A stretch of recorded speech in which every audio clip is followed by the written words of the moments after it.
Have you ever been invited to an event or had to attend an event for work, or even maybe with a spouse with their work, that you were a little unnerved or maybe didn't know how to act or didn't know how to make a good first impression? Do you overthink it or maybe feel nervous and lose your confidence thinking, I don't really feel great at these type of things and don't know exactly what to do? Well, today that's what we're going to talk about because life is just life. We run into events or invitations for things that we must attend and maybe we don't feel comfortable. Hopefully today I'll be able to give you a few tips to help you feel not only more comfortable, but feel confident and be able to make a great first impression.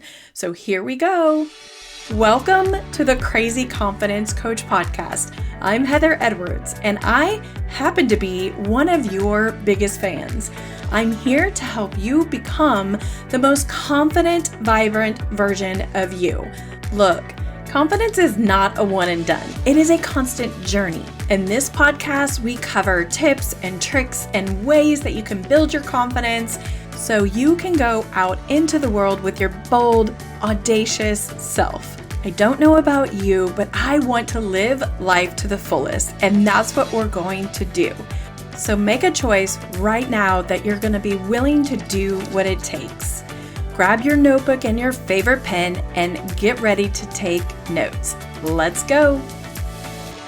Anytime we are invited to something special or we have to attend something special due to your own work environment, or maybe you have a spouse that has special events through their work, we aren't always accustomed to attending events and we aren't always confident or feel confident about attending them. Oftentimes, we want to make a good first impression, but how do we do that? Well, the first thing you're going to want to do is to prepare. Do a little research ahead of time. Find out as much as you can. Who's attending? What is the environment going to be like? What is the expectation? Is there going to be a meal served? Will there be drinks? Will there be music? What is the event going to be? And what kind of things do you need to think about? Is there parking that you need to consider? All the things that might impact how you feel as a person. You're feeling comfortable or not comfortable. If you know things ahead of time, it will help you feel more confident in the environment. If it's a church, or if it's just a building, or if it's outside instead of indoors, those are the kinds of things you want to know when you're preparing ahead of time. The next thing you're going to want to consider is practicing. I laugh because I want to say practice your smile. Okay, so you're going to want to practice more than your smile. You're going to want to practice introducing yourself. What would make a good impression?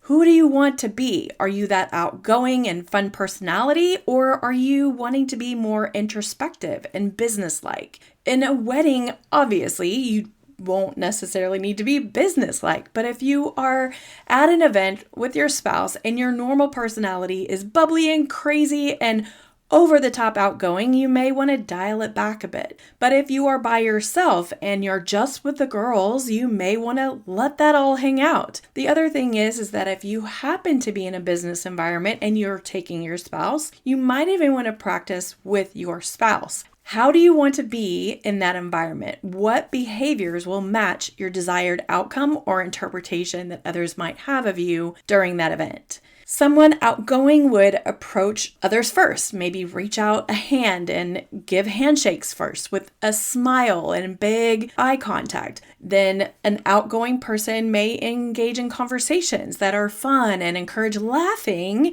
while business-like demeanor might be more subtle and reserved and taking cues from the room. Those are all ways that you can come to practice what you might be experiencing at your event. The next thing I would encourage you to do is, no matter what you're practicing, make sure you're staying authentic. You still want to be yourself. You can practice being yourself as much as practice being anything else, but don't be someone that you are not. Make sure that you're staying true to who you are. Just be the best version of you. You don't want to be that person that's working too hard and trying too hard to impress. No one likes that person, right? So just be yourself. The greatest way to also be yourself is to just be curious and focus on other people while you're there. Ask open-ended questions because that encourages people to give you more information and to answer the questions that you might have in a better way. And that also opens other doors for more meaningful conversation. And this will help you build rapport. So when you build rapport with people in the room, you end up building genuine connection versus that fake connection that happens sometimes when you attend events. And oftentimes, if you make a genuine connection, that connection will help you connecting with other people in the room. If nothing else, if you are being genuine and you are curious about other people and you're focusing on them, you will be memorable because people like to talk about themselves. And believe it or not, some of the research shows that people who walk away really liking someone, it's oftentimes because they talked about themselves. Not that the person talked about you, but that they talked about themselves, if that makes any sense. Hopefully, I didn't confuse that.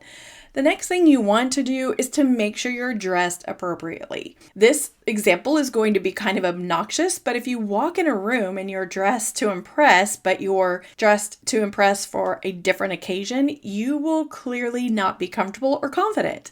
If you come dressed in a suit and heels for a pool party, you won't feel confident at all, and you will not impress anybody there. And if you show up in a swimming suit to a business luncheon, well, without any explanation, you won't feel confident there either.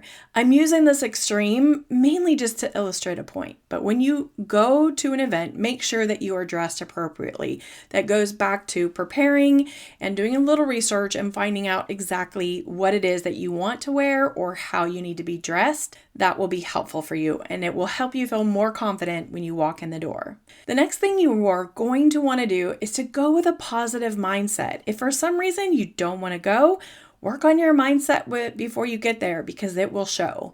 Find a way to make the event fun for you, whether it's I'm going to meet 2 new people and make it a goal to compliment 3 people in the room. Something that will get you out of your own head and help you just be positive about the event. Make it fun. Make it fun for yourself. Even if no one else is going with you, you can have fun and make it a game. Don't approach the event with criticism because being negative brings the energy down, and the only thing you're going to be remembered for is not being fun. The next thing you're going to want to do is really pay attention to your body language.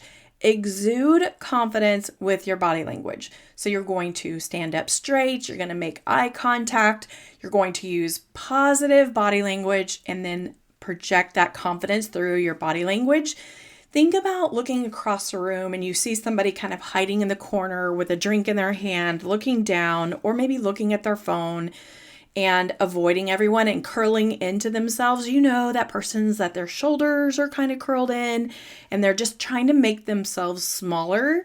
That body language does not exude confidence, and the people in the room will see that. So if you are someone who wants to be perceived as confident and you want to feel confident, the body language you use will definitely impact that outcome for not only yourself, but for the other people there. So pull your shoulders back, pull your head up, look out into the room and smile and make eye contact and take up space because you're there and you're meaningful and you are worth it. So just be confident through your own behavior and through your body language.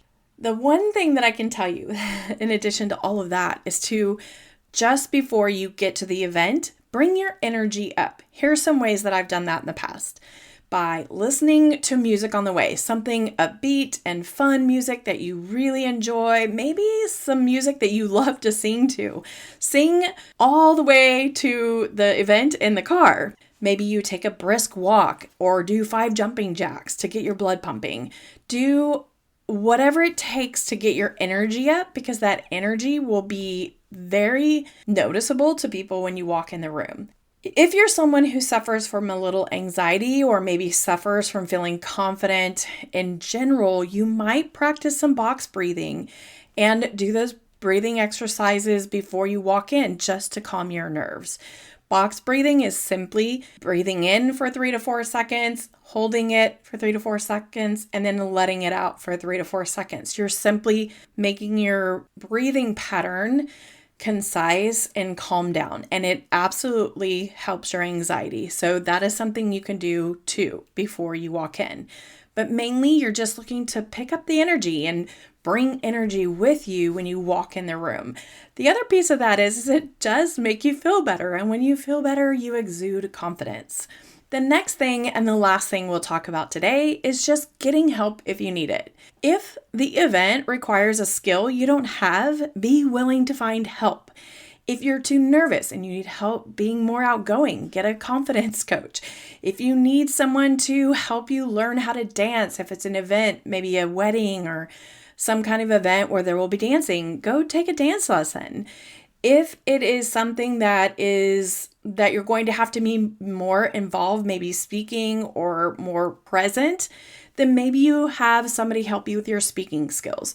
Whatever it is, you are worth increasing your confidence, and increased confidence comes by learning new skills and believing you can do it. So don't be afraid to go out, find someone to help you if you need it before the event. I promise you won't regret that either. So the next time you have an event, whether it is for you, for a spouse, or just an event that you're choosing to go to on your own accord, make sure to do a few things ahead of time so you can feel confident that you know you can make a first good impression and enjoy the event. I promise you won't regret it, and you can walk away feeling more energized and feeling super confident because you will probably meet other people just like you at the event that maybe are nervous or maybe want to make a first good impression and are probably not feeling the best, or maybe they are feeling confident and you meet them and you become friends. Whatever the case may be, go enjoy yourself, make a good first impression, and be your confident best self. Thank you for hanging out with me today. I hope you learned something fun. Please take the time to share the episode with your friends. If you haven't already, leave a rating or review. That is so helpful for other people just like you to help find the show. And if you are looking for freebies, I have lots of fun freebies for you at hcedwardscoaching.com, and you can sign up for a discovery call there, or of course, you can sign up for coaching. Again, I appreciate you. I hope you have a very blessed week. See you next week. Love you big.